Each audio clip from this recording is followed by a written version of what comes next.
Hey everyone, welcome to the Chester County Real Estate Podcast. This is the show that gives you the information you need to make your next move a great one. I'm your host, Sean, and today I'm sitting down with Renzo and Kelly from RE/MAX Ace Realty, and we're talking a little bit about the time of year and buying a home. And the big question right now is, are the holidays a good time to buy? So, real quick, can you guys just introduce yourself? Sure. I'm Kelly Naimo. I'm the Director of Finance, Agent Production here at RE/MAX Ace Realty.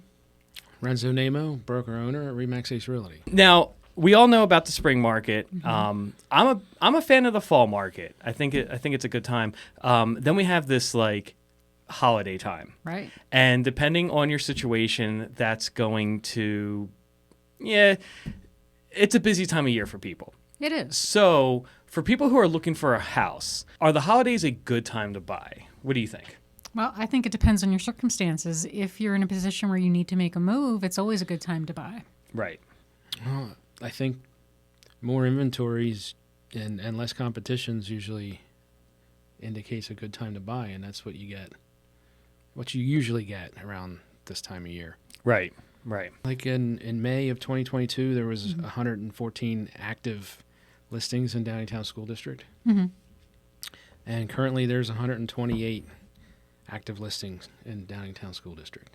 So not a big difference, but definitely an increase since, the springtime when it's the hottest market and you have all the buyers out there, trying to get in before the school year changes and everything. So I think it's definitely a better time right now if you need to buy as a buyer, if you need to make that move, because you have a little bit more of an inventory. Plus the market conditions are definitely a little bit different, I think in the holiday time. Sellers tend to be more motivated. Yeah, I was going to say if you think about what's going through the seller's mindset, whereas when the demand for buying is a little bit less, the sellers become a little bit more motivated. They do. Or more so, the people who are selling their homes are more motivated to do it. For a lot of times, what are your thoughts on selling over the holidays? There's some pros and cons.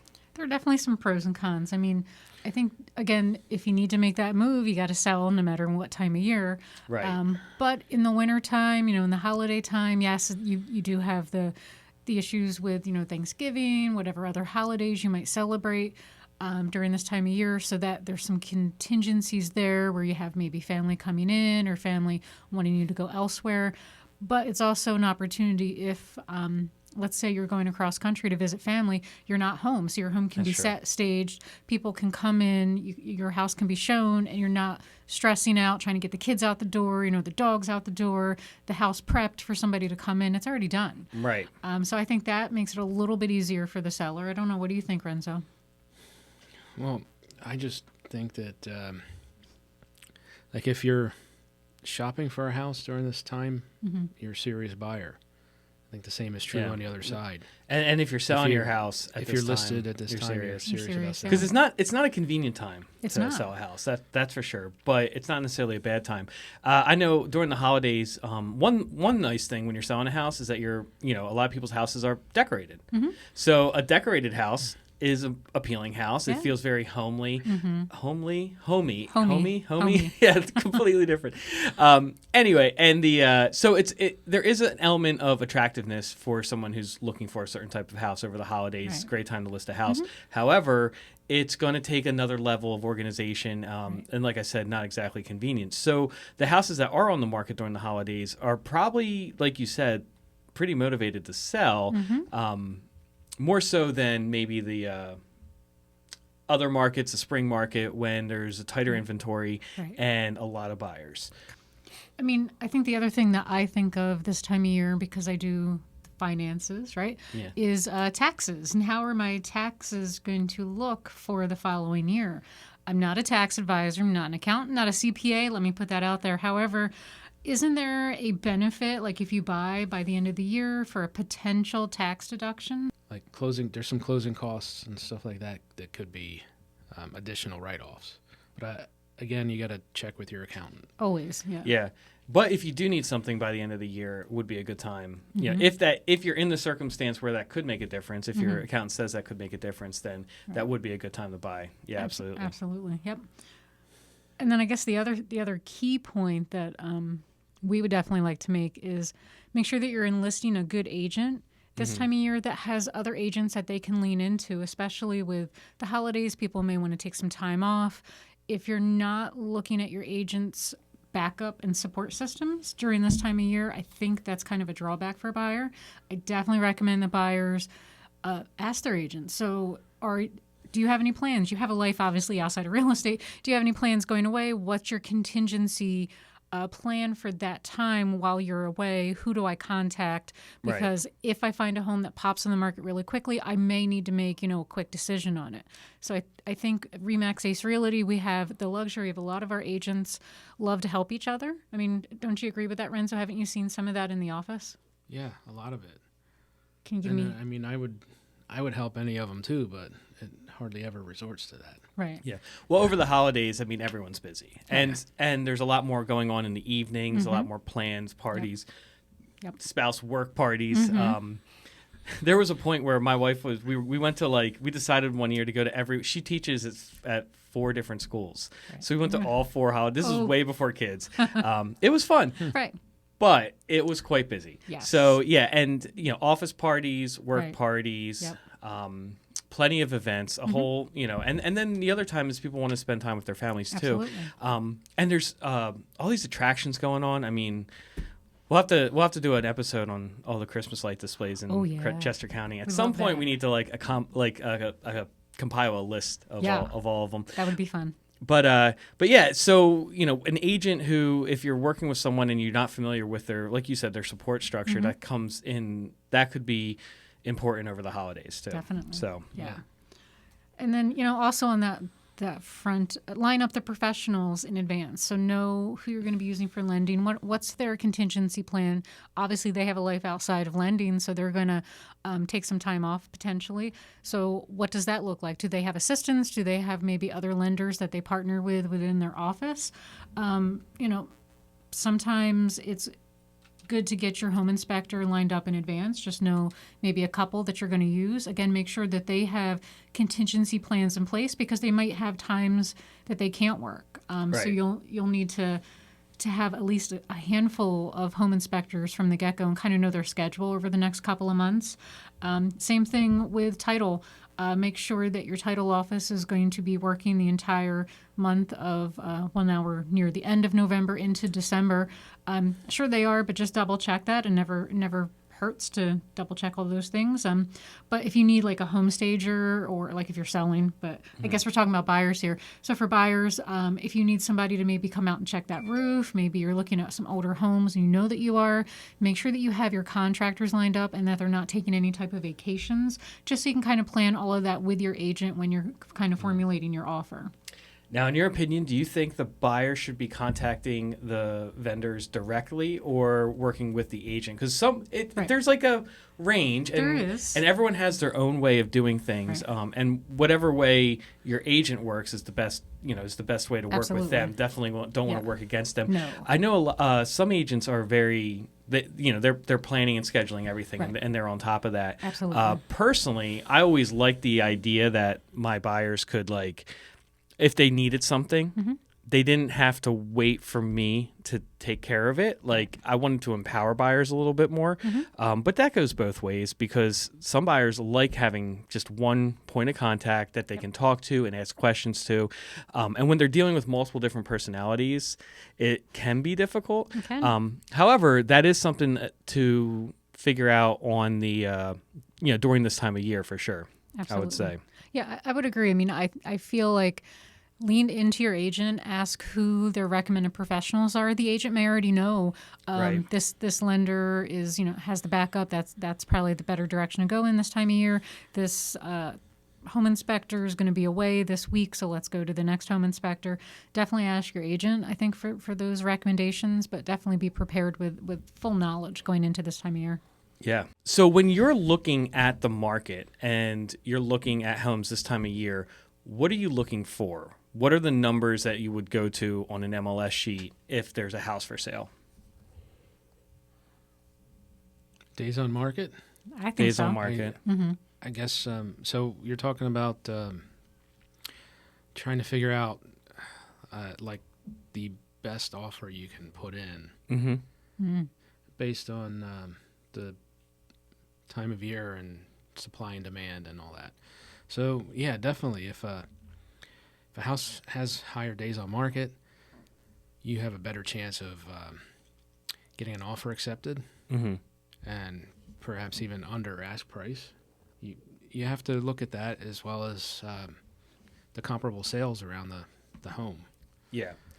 I would say that days on market's more important this time of year than it is in like a spring market. Mm-hmm. First of all, days on market's not going to make a huge like. There's not going to be a long days on market in the spring. At least not have we've seen in the last couple of years. Obviously, that could change. Mm-hmm. However, but if there are a couple days, it's probably not because the house isn't selling necessarily. Right. Absolutely. Whereas during the holidays, in the winter market, it's probably, if it's gone a week or so, then that seller's probably getting more motivated the higher the days on market. Yeah. And hopefully they are. I mean, yeah. at least. For the buyer, yeah. Yep. So I would say that it sounds like days on market would probably be more of an important number during this time of year. Absolutely. And definitely take a look at the comparables to see what things have sold for recently. And, lean into your agent's advice as far as what they're seeing in the local market, even in that specific neighborhood. So here's a question. Someone's looking at a house. Yep. Say it's where are we at? Mid-November right now. So let's say it's beginning of December. You're taking a house. They find something they're interested in. It's beginning of December.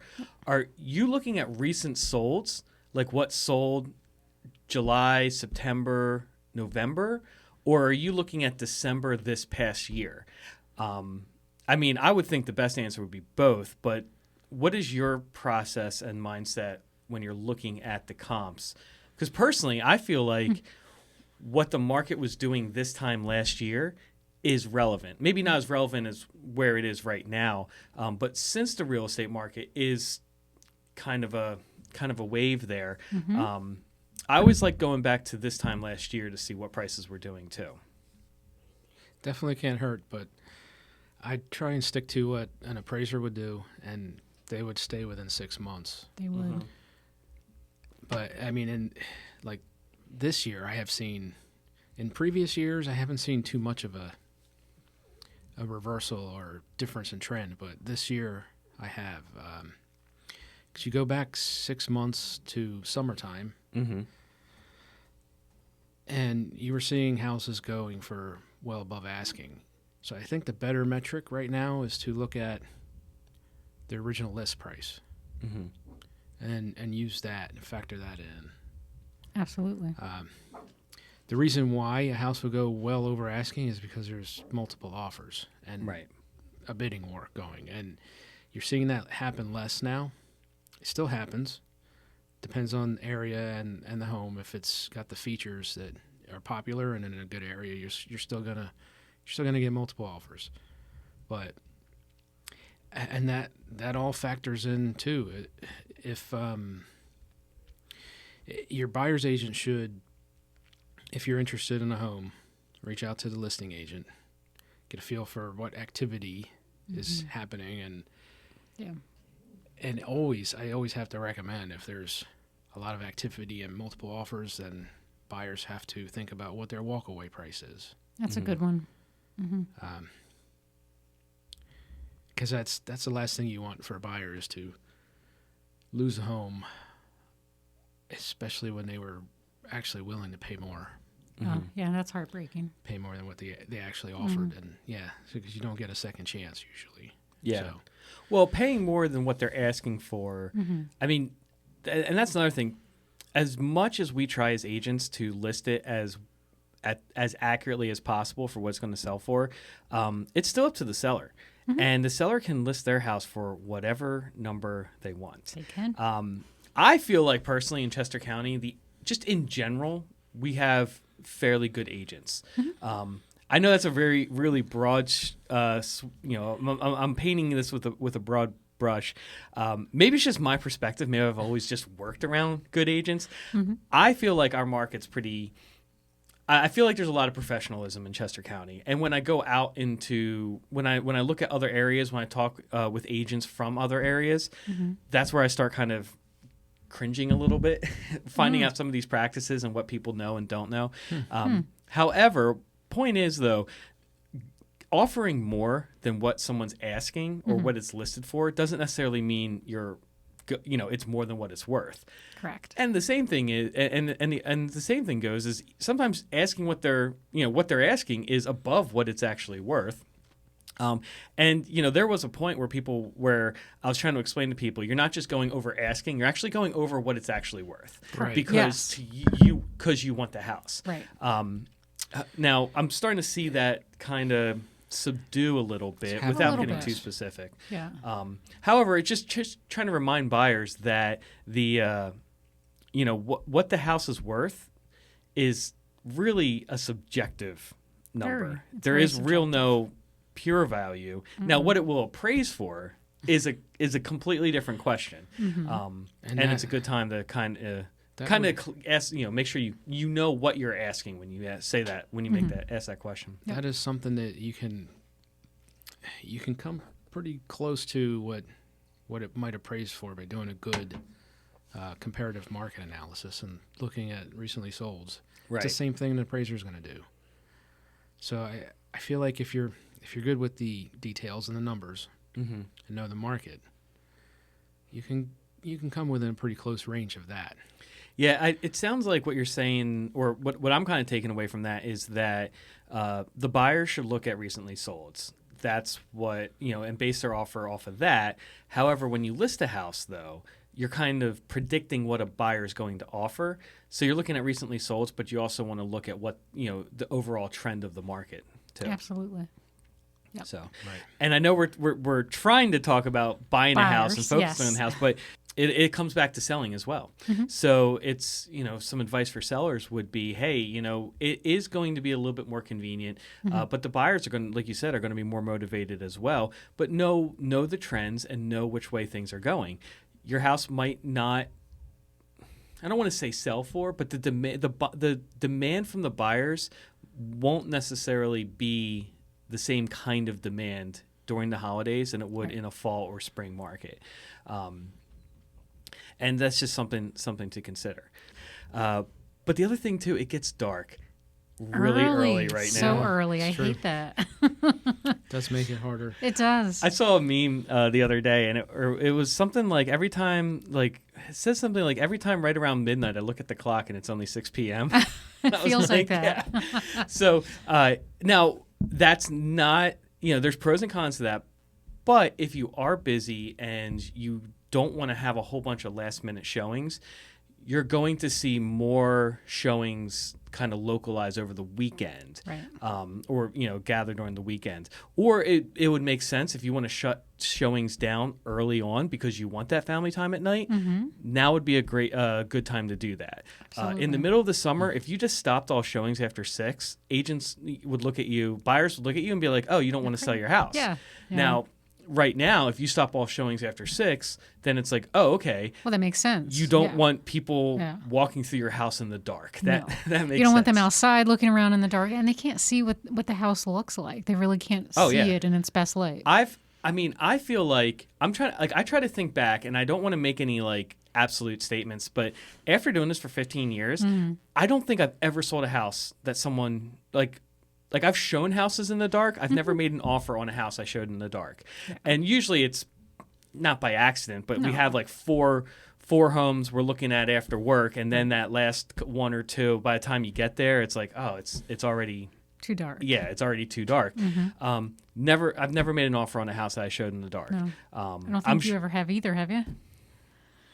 Can't say that you did. Can't remember. There's probably an agent out there, right? It's like, oh, I sell homes in the dark all the time. Yes, we know. We don't recommend that, though. Whenever you're talking to a real estate agent, there's always one that can just do anything. And you're like, okay, great. Yeah. But realistically and practically, now you can buy it. There's not a law against it. You can definitely do it. You can do it. I'm just saying, in my experience, it's very hard to get excited about a house that you saw in the dark. Yeah. With that said, so for a seller, to kind of, if you're going to be selective or you have smaller showing windows, I think now would be a good time to kind of lean in that, give that opportunity. That's a good point. Yep. Cool. Yeah. I guess the tough thing is working around schedules, people's work schedules. Yeah. Some people, a lot of people, work a day shift and leave work, it's already dark. Well, and that's what I'm saying though. Like if you shut, like it'd almost be better for those people to come see your house over the weekend than to drop everything, come see it, and then have it be dusk, twilight by the time they get there. And now it's like, they're going to an empty house, hopefully empty. In what I don't know, I keep saying in the dark. Yeah, they're in the dark. Something else I notice a lot of times during this time of year is the consumer has more time off. They're taking weeks off for the holidays, and True. so some of them might have more time to actually go look.